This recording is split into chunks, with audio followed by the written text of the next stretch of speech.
Good morning, New York City. That's where we're zooming in from or StreamYarding in from. I am Kate Luzio, founder and CEO at Luminary and the host of Goal Digger on LinkedIn Live, a weekly series that we host about finding your voice. This is our first one of the year, and we had hoped this was going to be a session filled with energy and excitement, and I think the events of this week that unfolded on Wednesday, and certainly as we head into next week, have dampened some of that. But I also truly feel that with what has happened, we now have a massive opportunity in 2021. The only way is up for lots of reasons, but we'll cover some of that. And we didn't want to not have this session because while we understand and we are all still reeling from these events, we need to talk about it. And so before we go into Joanna's story, I want to introduce Joanna Lovering, who is an incredible leader, woman, mentor, and the founder and CEO of Copper and Rise, also one of our Luminary ambassadors and has been with us for quite a bit. Before we go into you and everything that you're doing, and you are such a positive presence in everyone's life, I want to check in and see how you are and how you're doing. Thanks, Kate, and good morning to everyone. Kate, thanks so much for having me on Goal Digger. As you know, as I think you know, you're one of my faves. You are an idol and a mentor to me, so just thank you. I'll admit I'm a little nervous about today. Yeah. How am I doing? How am I doing? How am I doing? You're doing great. You're doing great. I mean, I'll admit that Wednesday I avoided We're a little frozen. Oh, I'm frozen? Really? No, you're good now. You're good now. It was a little delay. We're good. Oh, sorry. Okay. Yay. Live. How am I doing? Wednesday, I avoided the news until I was done with work, and then I was up until 3 a.m. watching the news. I have the ability to get very sucked in. I'm very passionate about what's going on.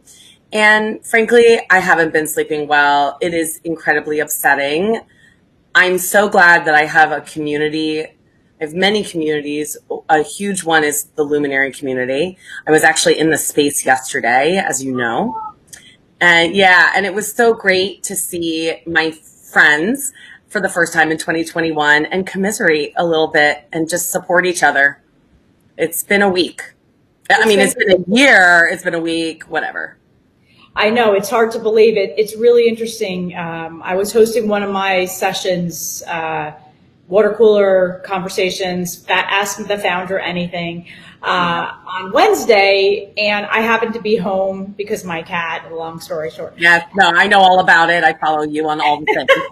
And as we're talking about how we're excited about 2021, I look over and I always have CNBC on when I'm at home, and I see this happening, and it's sort of, you go, wait, how are we living in this world? And to your point, I turn to our community, right? I turn to not only the Luminary community, I have, like you and so many of us, we have so many communities around us, and that's where we get the love and we get the guidance and we get to commiserate and we get to understand and learn.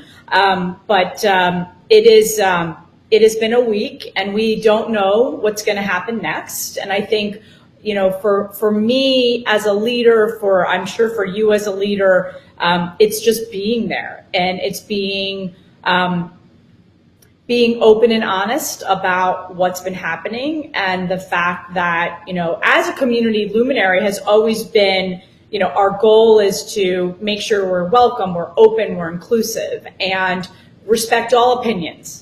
And that is one of the things that when we first met, I really kind of honed in about you, just having this big personality, but listening and being open and asking for feedback and really learning about people.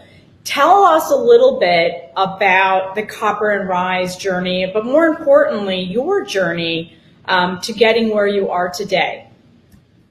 Thank you for all those compliments, by the way. That means so much coming from you. You know I'm not a bullshitter, so. Lord, that is true. All right. Okay, the Copper and Rise story starts a while ago. Listen, you know that I'm an open book. And so whenever I talk about Copper and Rise, I have to talk about the fact that I suffered a major family trauma in 2007. My mom, who I was extremely close with, she suddenly passed away on Mother's Day, 2007. Thanks. So I get to chuckle about it now. And there was a series of yo-yo weight gains, weight losses after that, coupled with depression, all the things that happen when you experience trauma. And I realized after gaining a lot of weight and losing a lot of weight and then gaining it back again subsequently, of course, as one does, there's a lot of internal work that needs to happen at the same time when you're changing your identity, because your body is a huge part of your identity. Absolutely. And right. And that is the work that I hadn't necessarily done, or I wasn't able to do because I was still in the throes of mourning. And Copper and Rise came about originally 10 years later in 2017, because I had discovered that I could become my most authentic self and do that mental work through wardrobe. That was my identity outlet. Copper and Rise started as a fashion styling and coaching firm, even though after 10 years, I had had lots of corporate and startup experience in the world of HR, leadership development. I was a style coach, new life. I'm going to help people feel amazing and authentic getting dressed. Right. And then pandemic. And then no one decided to get dressed. Right. Well, I did. Yeah. I'm wearing sweatpants right now. Hi. I did. I kept getting dressed. That was something. Oh, you did. No, you did. No, it's true. But you're an anomaly in many, many ways. You're right. So during the pandemic, I made the decision to expand my business, but go back to my roots.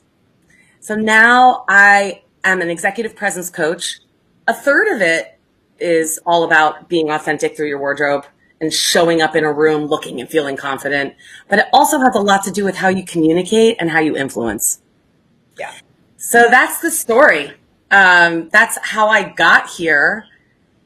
And I know that executive presence had been in my mind for a long time. I just wasn't able to verbalize it, because I do have a story about when I was in my favorite job that I've ever had. Dream job, dream company. I was there for 3 years. And every year during my performance review, I would get the same feedback that I didn't know what to do with. I was doing great with the work. Quality of the work was great. And we got to tweak how you're doing the work and how you're showing up. And I felt so stuck, Kate. I had no idea what they were talking about. And I thought they were, how do I put it? I felt like it was a knock on me, who Right. I am as a person. I mean, they're like, I remember my boss's boss talking about, Joanna, you can tell I really liked her. I'm like, We all have those. You walk into a room and everyone knows you're there. You're tall, you're young, you have red bright hair, and you speak at a very loud volume. You don't need to make it even more known. And I was like, what do I do with that? What? My first thought was, I gotta straighten my hair. Really? Oh yeah. I was considering dyeing my hair and straightening it. Because you know what? I thought I only had 2 options, Kate. I thought my first option was conform to being exactly what they prescribed, Yeah. corporate robot, which frankly I did for a couple months. And then my second option was to leave, say, screw them. I am who I am. Yeah.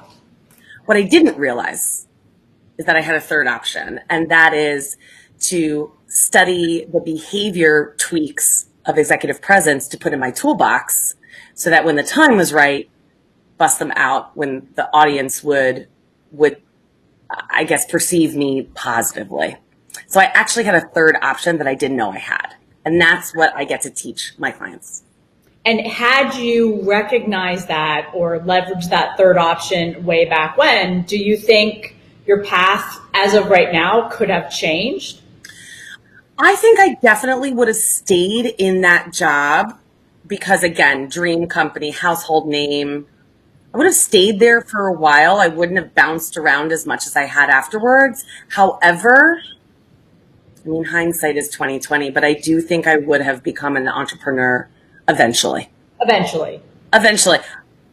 Kate, I'm not great with authority. I do know this. I don't like working for other people. Yeah. So, it's really interesting that you say that because people will, I got quite, similar. I don't have the red hair and I'm not tall, as we know, but I have a personality in a different way, a big personality. And I think I can command a room quite well. And I think that a lot of that came in the form of feedback that I think was more around insecurity from other people in the room. But I didn't know, right? And I did not know, and most of those people in that room were men, right? And most of those people in that room were older than me, right? So similar to you. I think where over the years, what's helped me quite a bit is that communication component, knowing your audience, understanding when to be that big personality, when I can use my arms, which I often do, and when to sort of mute that a bit, not change who I am, but I, for 20 something years, thrived in the corporate environment. I love people will say to me right now, like, oh, you must have broken so many rules. And I did, but I really liked the corporate environment. And who's to say I will never go back to that? But communication is so critical. And as you talked about, that 1/3 of Copper and Rise is the style and the book. Yeah. Communication is so much about executive presence. I want to get your view. We had the horrific events in June with George Floyd and Breonna and Black Lives Matter, and many leaders coming out and saying stuff.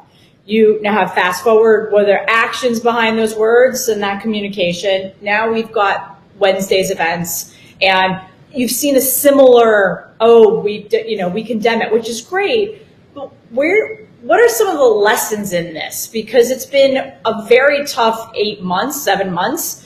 Have we learned? Woof. Have we learned? Rome wasn't built in a day. And as much as I would love to say that I have learned, many of us individually have learned through conversations with our Black friends, through conversations with our mentors. Yes, I've learned a lot, and I'm not saying that I'm done learning. The issue is that after working in corporate, I too loved corporate actually at the time. And there are many pros and cons to corporate.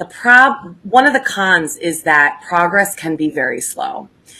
There are so many levels of hierarchy and approvals that just to get a head count, for God's sake. Yeah.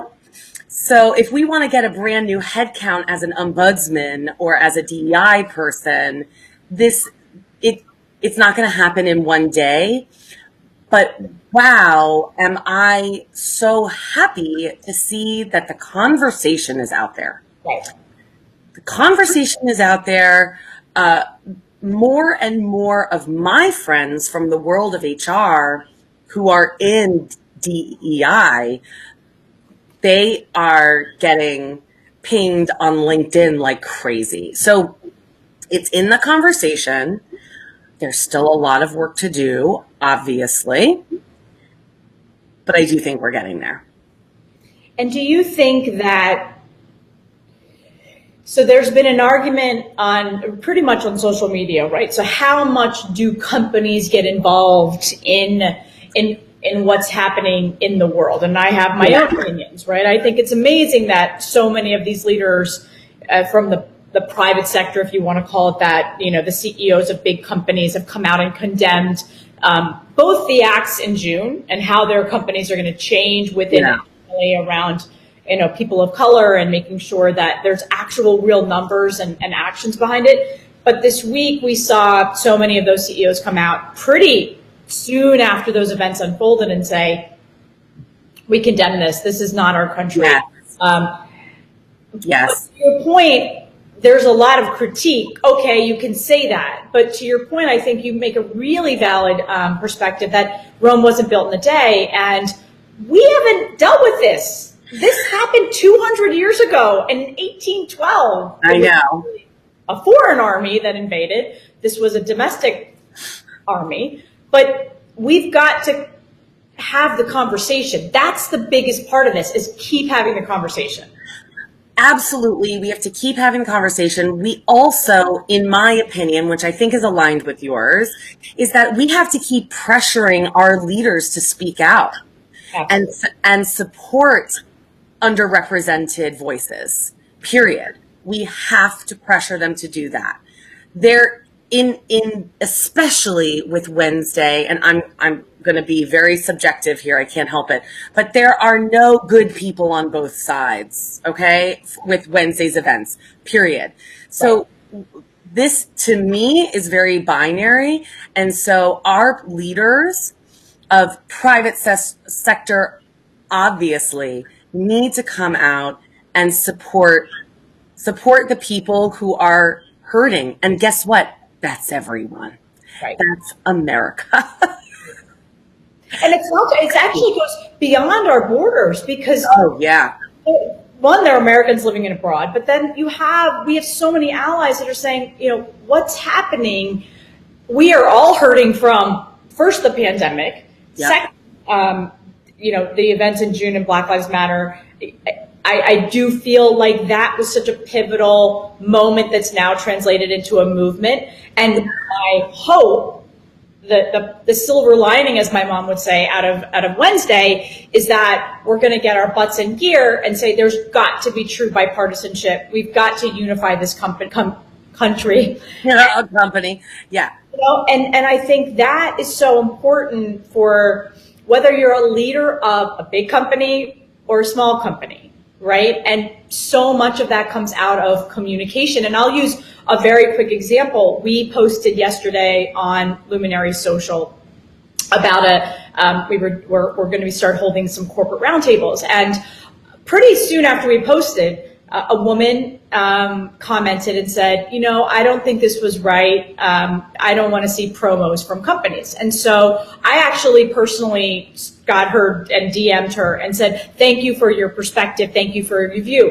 If we hurt one person's feelings, for me, that's an issue. So we took down the post. And then she and I over DM had a great conversation around, I found out she's 4 miles from the Capitol. I found out that, that's where she lives and she feels like her city was under siege. And so it was. It was. And I think leaders being aware of, it's not just about, the company, it's about so many things that are bigger. And to kind of bring it back to you, so for the people that are listening, and we have a bunch of comments on the chat, Joanna and I met at Luminary. She was attending an event with Ladies Get Paid, who we're a big fan of and partners of, and we love Claire. And by the way, her book is out. Yes. It's incredible. I've read parts of it. And anyway, Joanna was introducing herself amongst 150 people that got to do that. And what stood out to me in that one moment, one was your red hair, you had a beret on, I tell that story a lot, but it wasn't about you. It was, you were talking about who you were, but then also how you can help others and what you do. And so this big personality that I saw was also so much about the community and the women and men around her. And I think that's where, reputation, communication, leadership style really comes out. Who gave you that? I mean, it doesn't just come like, hey, I'm all of a sudden this big personality. What was that in your childhood? Was that your mom? Yeah. Where did it come from? Truly, it was my mom. It was my mom, and it is my mom in so many ways. I'm proud to say that I am embodying her legacy in so many ways, in her thoughts, minds, decisions.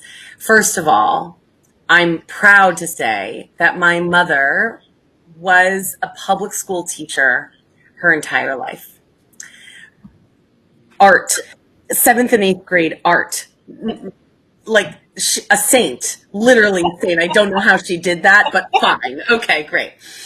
And so her entire life's work was focused around supporting and nurturing children's creative process and potential.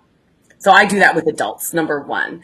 Number two, and a very important part of my mother's story, is that she had polio as a child. She was one of the last cases in the United States in 1948. She got it when she was 6 months old from a public pool in North Jersey. And so for the first 10 or so years of her life, my mother was confined to her bedroom and in an iron lung, which is an apparatus that people with polio had to use in order to help them breathe.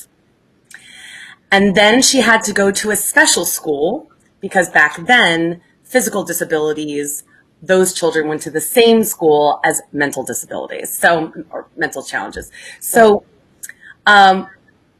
if my mother taught me anything implicitly from her childhood, it was that you got to live every day.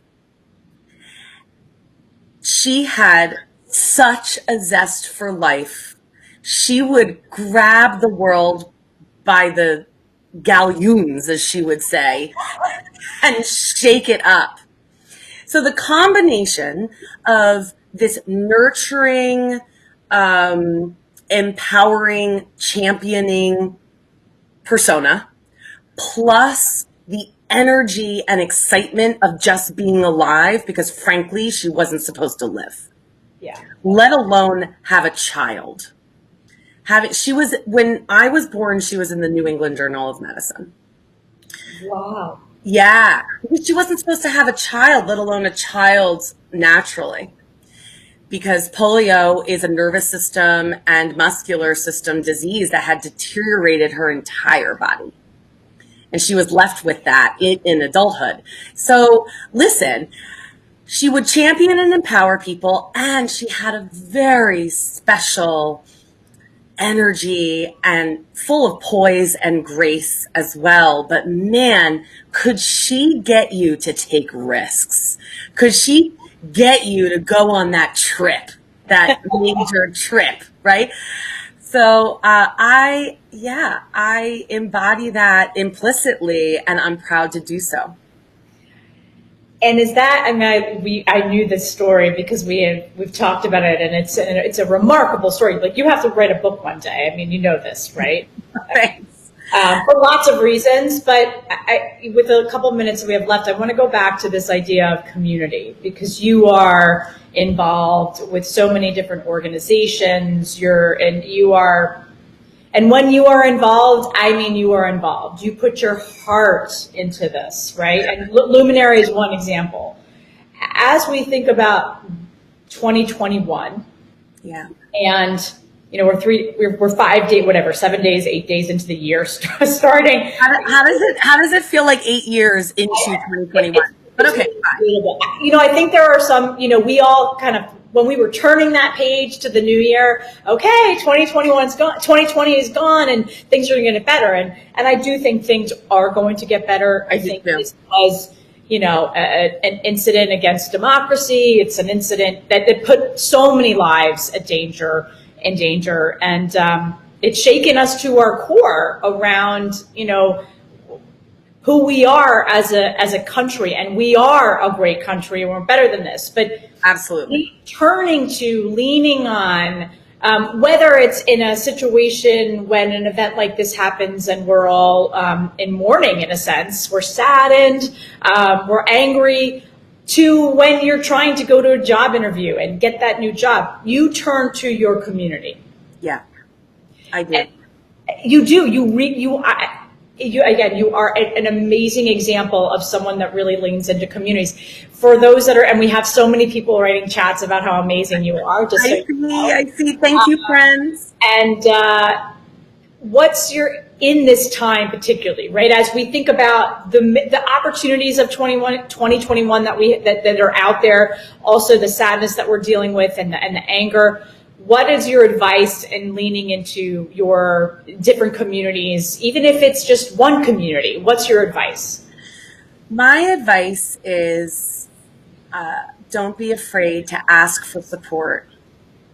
There is no need to feel this survivor guilt of, well, I don't live in DC, so I can't ask for support because I don't know what it was really like on Wednesday. Right. And especially, and this is actually something that I was surprised about Luminary, was how supportive you have guided this community to be, because I kind of thought it was going to be a bunch of catty entrepreneurs, but I did. Listen, I'm starting out in fashion, right? And I did not expect the Luminary community in particular to be so loving, such a family, and that starts at the top, right? So thank you for that. But whatever community or communities you're a part of, even if you prefer introversion and tend to turtle, yep, right? And I'm not saying that there's anything wrong with that, because a lot of people, right? A lot of people rejuvenate from being with themselves. Yes. And I just want to say again, this sense of survivor guilt, we actually need to get rid of survivor guilt right now, because the entire world is reeling from unprecedented crap that has happened this year, and every single person can relate. I don't care if you don't live in DC. I don't care if you don't know anyone who was diagnosed with COVID. Right. We understand. Please ask for help. Please don't keep it to yourself. Yeah, and I love that. We have to do better at asking for help. We have to do better at reaching out and telling people, listen, I'm here to talk. I have had so many chats on WhatsApp with my different groups that I'm part of, whether it's been the anger, whether it's been making each other laugh, because this is just, it's kind of like we're in another world. And it's so important.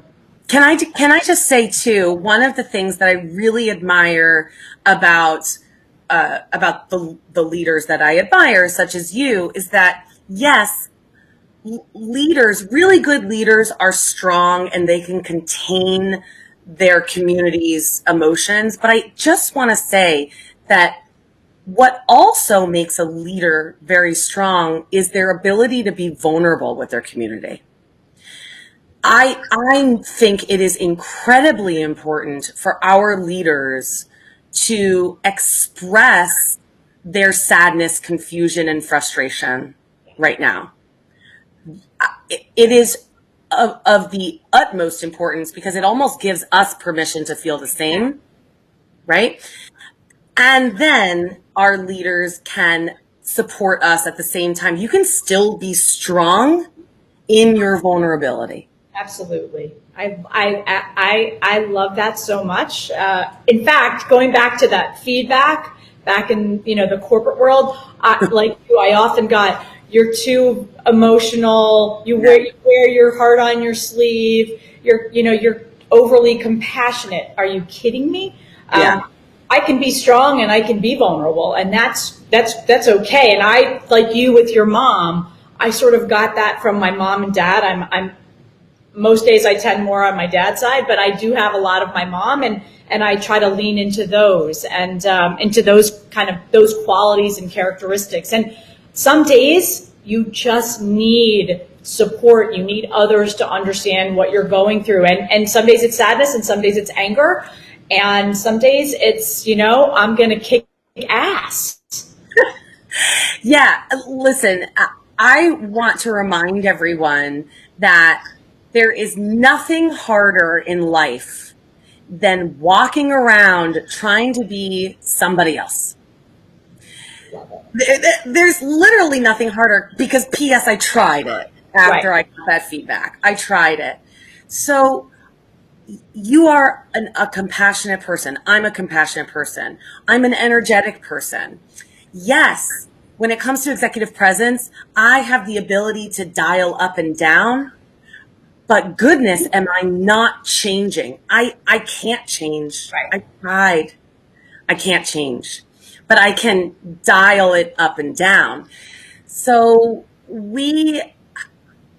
I have never felt so grounded, and maybe it's because I'm older now, but I've never felt so grounded in my true authentic self, and also felt the flexibility to be able to be different parts of that persona. And that's where the vulnerability comes in, the confidence and the groundedness. Well, someone put in the chat that, Joanna, you are the energy that we needed this morning. Thank you. And you truly are. You are a remarkable human being that I am so fortunate to know, and certainly to have, as we are all fortunate in Luminary to have you as part of our community. But for people, I've been putting up in the banners how people find you. Yeah. And I'll do that again. I'm going to throw that up there on social. It is at Copper and Rise. Yes. And then if they want to find your website, it is copperandrise.com. Yeah, that's right. Copper is the color of my hair.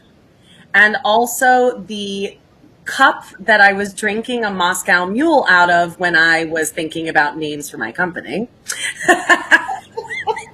I'm serious. And rise up in your life. So meet Copper, rise up. Rise up, and that is that. You know what? That's our message for today. We, as women in our careers and in our communities, we as a nation need to rise up and meet this challenge head on. And I'm so glad we did this morning, because it was actually the energy I needed. It's a tough year already, but together, coming together as a community, coming together as a country, we can overcome this. And you are part of the reason we exist at Luminary. You're part of the reason I get up every day, Joanna, and I'm lucky and blessed to call you a friend. And so for anyone that doesn't know Joanna, if you're listening and watching, whether you're doing this live or you download this later from our YouTube, follow Joanna. You will get immediate inspiration and motivation, and hopefully you'll hire her as well. I'm sure. Right? Because that's what it's all about. And I thank you for joining. We have next week, we have Aaliyah Thomas, founder of Elevated by Aaliyah. So same time, same channel. Everybody, please take time this weekend and be with yourself and your feelings, and also put your arms around everyone else in your community, your family and your friends. I'm Kate Luzio. Joanna Lovering, thank you so much. This has been Gold Digger, live on LinkedIn. Have a wonderful weekend, and remember to stay safe, to wear a mask. We are still in a pandemic, and we need this to calm down, and we need 2021 to be a much better year, and I have no doubt that it will be. So thanks, Joanna, and I will see you all soon. Have a great Bye, everybody. Thank you. Bye. Bye.